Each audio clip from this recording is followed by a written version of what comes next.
Nah, Baik, Assalamualaikum warahmatullahi wabarakatuh. Yang kami hormati Bapak Pembimbing dan juga tim penguji. Terima kasih atas waktu dan kesempatan yang diberikan kepada kami, Tony Heriawan, jurusan Sosiologi, yang pada hari ini akan mempresentasikan proposal penelitian kami melalui video ini. Sebagaimana kita ketahui, saat ini Indonesia sedang dilanda wabah corona, sehingga memang aktivitas perkuliahan termasuk juga ujian kita laksanakan secara daring.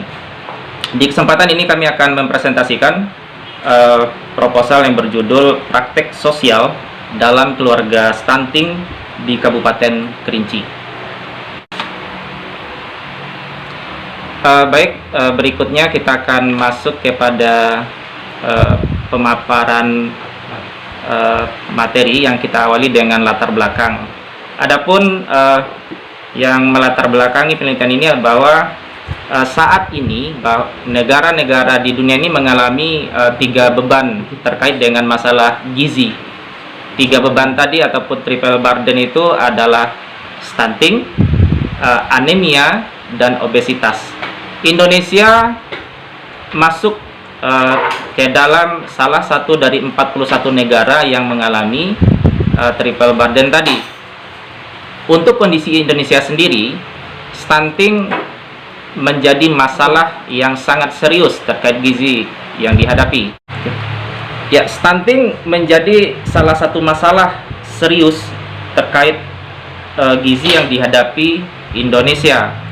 Sebagaimana kita ketahui bahwa stunting itu adalah kondisi gagal tumbuh dari anak balita akibat dari kekurangan gizi kronis, sehingga anak terlalu pendek untuk usianya.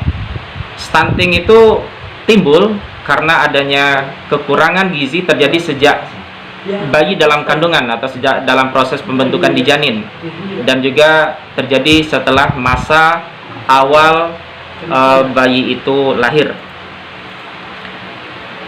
Terkait dengan data stunting itu sendiri, WHO pernah merilis di tahun 2017 ada sekitar 150,8 juta balita di dunia yang mengalami stunting, artinya tumbuh pendek. 55% dari jumlah itu ini berasal dari Asia, yang kalau diangkakan itu sekitar 83,6 juta balita. 39% itu berasal dari Afrika ataupun sekitar 58,8 juta.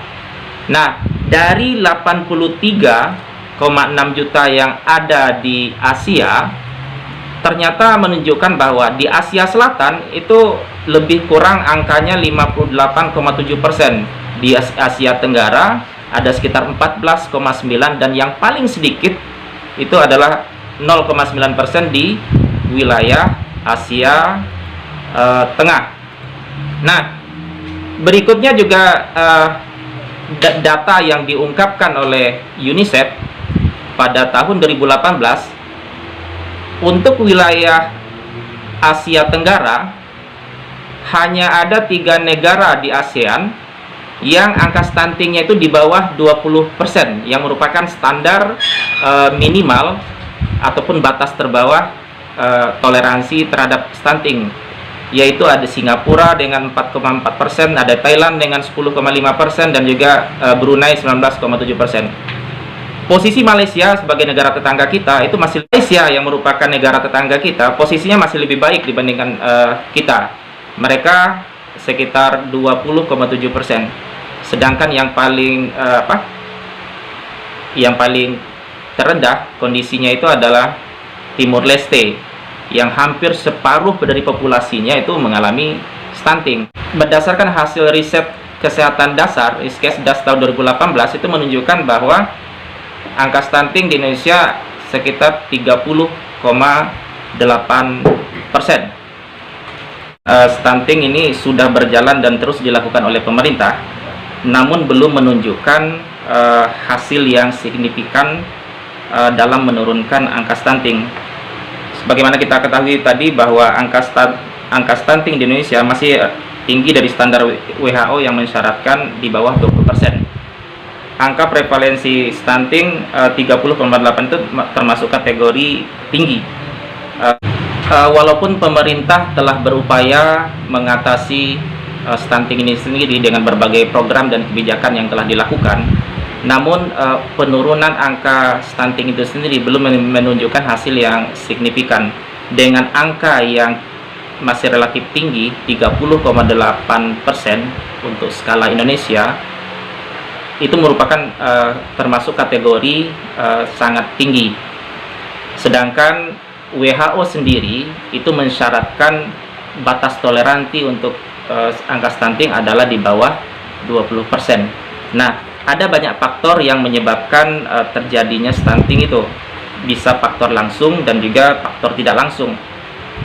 Faktor langsung seperti kurangnya asupan makanan dan juga adanya penyakit infeksi yang dialami oleh balita tadi. Sedangkan faktor tidak langsung ini bisa saja disebabkan oleh pendidikan ataupun pengetahuan dari ibu, pola asuh, dan juga anak stunting yang di masyarakat kita itu dianggap hal yang biasa, bukan sesuatu yang perlu diresahkan, sehingga membutuhkan penanganan yang lebih serius seperti anak yang kurus dan lain sebagainya.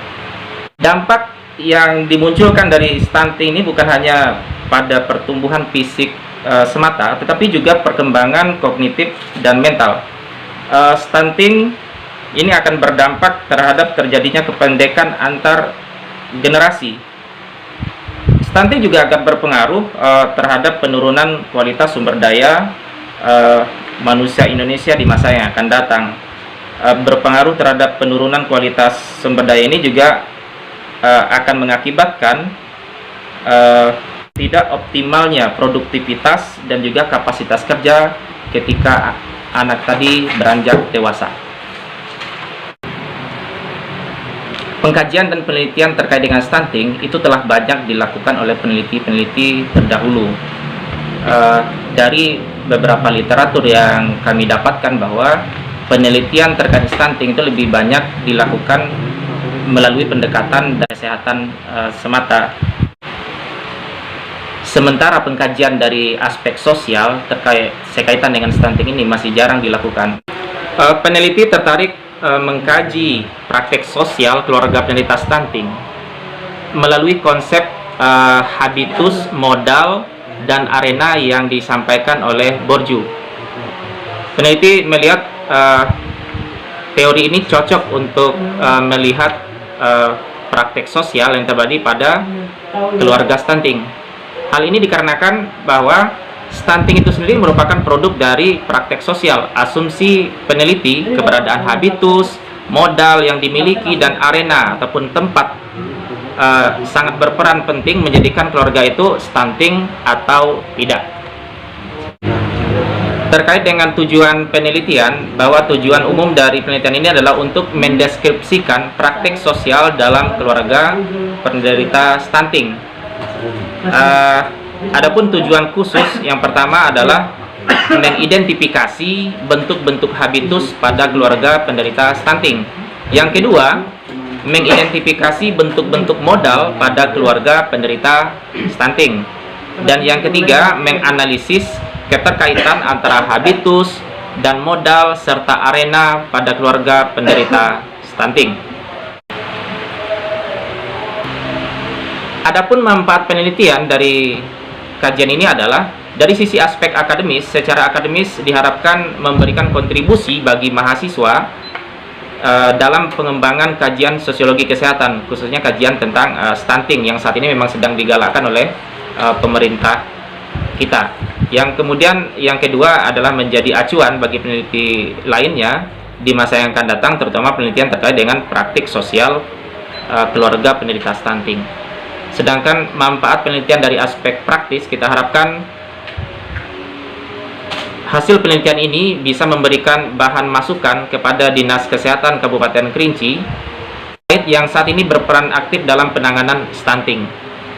Temuan data hasil penelitian ini diharapkan bisa menjadi pertimbangan dalam memperkuat kebijakan penanganan stunting yang saat ini dilakukan oleh pemerintah.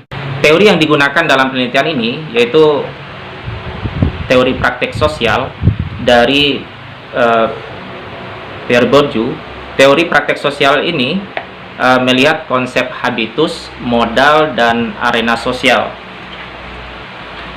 Praktek sosial ini dipahami oleh Bourdieu sebagai hasil dinamika antara internalisasi interior dan juga eksterior sosial. Sedangkan eksterior itu adalah struktur objektif yang di luar diri pelaku sosial. Dunia sosial merupakan praktek dari praktek sosial itu sendiri. Berdasarkan rumusan masalah dan juga tujuan penelitian, maka penelitian ini akan menggunakan metode penelitian kualitatif. Peneliti menggunakan metode kualitatif dikarenakan penelitian ini bertujuan untuk mendeskripsikan praktik sosial dalam keluarga penderita stunting, di antaranya menggali bagaimana peran habitus dan modal sosial yang dimiliki keluarga stunting.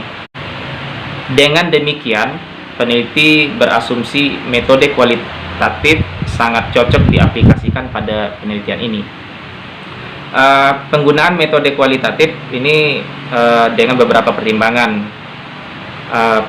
Dalam penelitian ini, peneliti menentukan beberapa kriteria informan yang akan dijadikan sumber data. Yang pertama adalah kriteria informan itu adalah keluarga yang memiliki anak stunting. Yang kedua, keluarga terdekat dari balita stunting itu sendiri. Kemudian juga pihak puskesmas, dalam hal ini yang terkait dengan bagian gizi. Kemudian bidan desa ataupun kader posyandu yang memang sehari-hari mereka berinteraksi dengan keluarga tadi.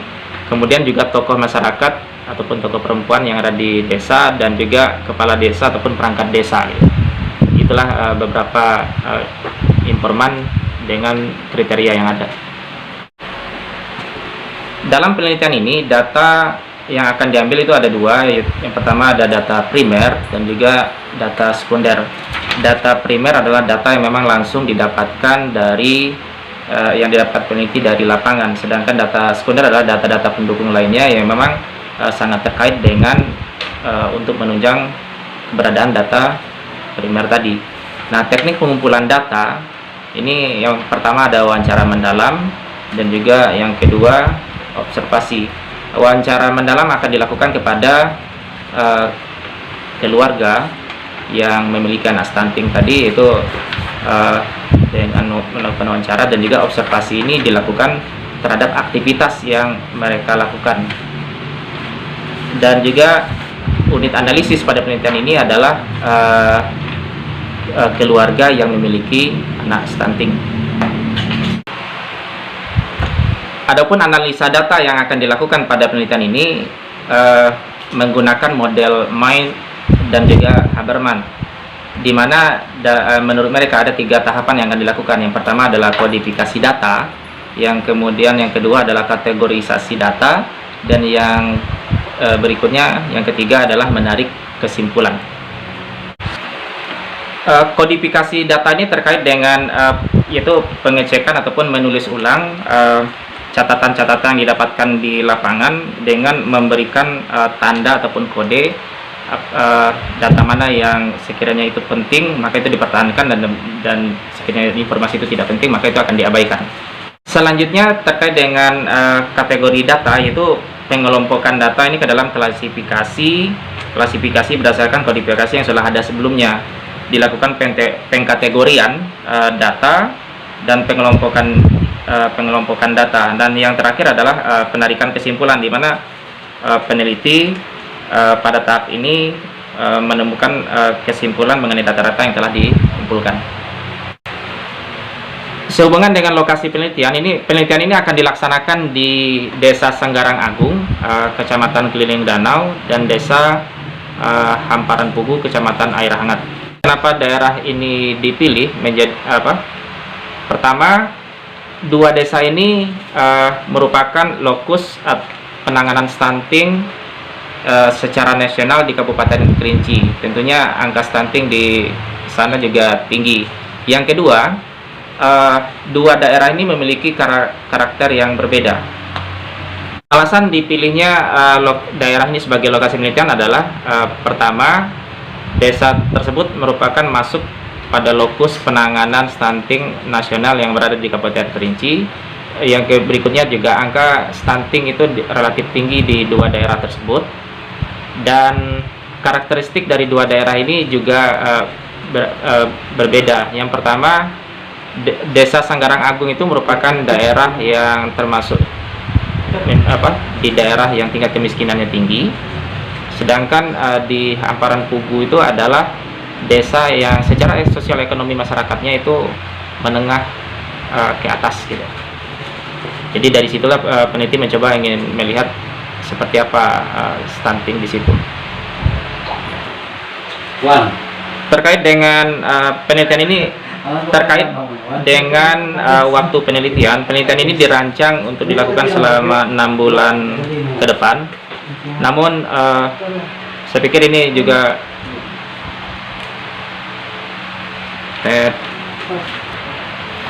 terkait waktu penelitian ini direncanakan dilaksanakan selama 6 bulan ke depan dengan beberapa item kegiatan.